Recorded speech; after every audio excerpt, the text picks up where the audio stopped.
walang value yung si Mr. Santiago Picoy ba ang nickname?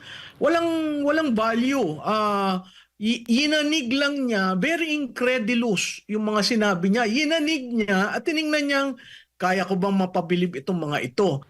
Katawa-tawa yung sinabi ni Mr. Santiago at for him to be given time, natutuwa ako na si Chairman De La Rosa, kinuha niya yung dokumento at pag-aralan muna.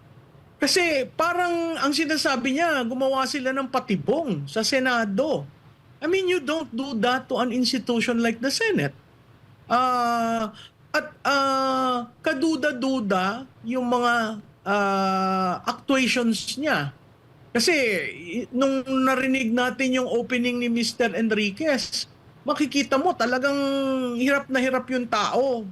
Big